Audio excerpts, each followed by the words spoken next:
KSRTC ജീവനക്കാർക്ക് ഇനി മുതൽ 1-ാം തീയതി ശമ്പളം ലഭിക്കും. ഫെബ്രുവരിയിലെ ശമ്പളം ഇന്ന് തന്നെ ലഭിക്കും. കുടിശ്ശിക തീർത്ത് SBIയുടെ ഓവർ ഡ്രാഫ്റ്റ് എടുത്താണ് ശമ്പളം കൃത്യമായി നൽകാനുള്ള പദ്ധതി നടപ്പാക്കുന്നത്.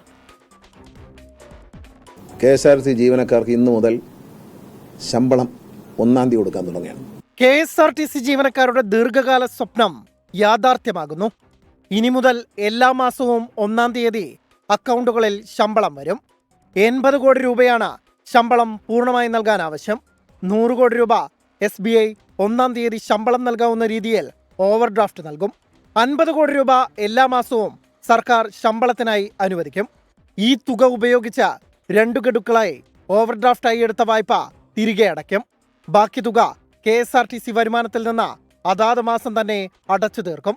10.8% ഓവർ ഡ്രാഫ്റ്റിന് പലിശ.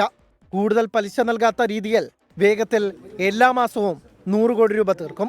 ജീവനക്കാരുടെ വിരമിക്കൽ ആനുകൂല്യങ്ങൾ കുടിശ്ശിക ഉണ്ടായിരുന്നതും നൽകി തുടങ്ങി. ഇനി മുതൽ ദിവസ വരുമാനത്തിൽ 5% വിരമിക്കൽ ആനുകൂല്യത്തിനായി മാറ്റിവെക്കും. കടം വാങ്ങിയാണ് ശമ്പളം നൽകുന്നതെന്ന് എല്ലാ ജീവനക്കാരും ഓർക്കണമെന്നും നാളെ ശമ്പള പരിഷ്കരണ ആവശ്യവുമായി വരരുതെന്നും ഗതാഗത മന്ത്രി ഓർമ്മിപ്പിച്ചു. 24 തിരുവനന്തപുരം.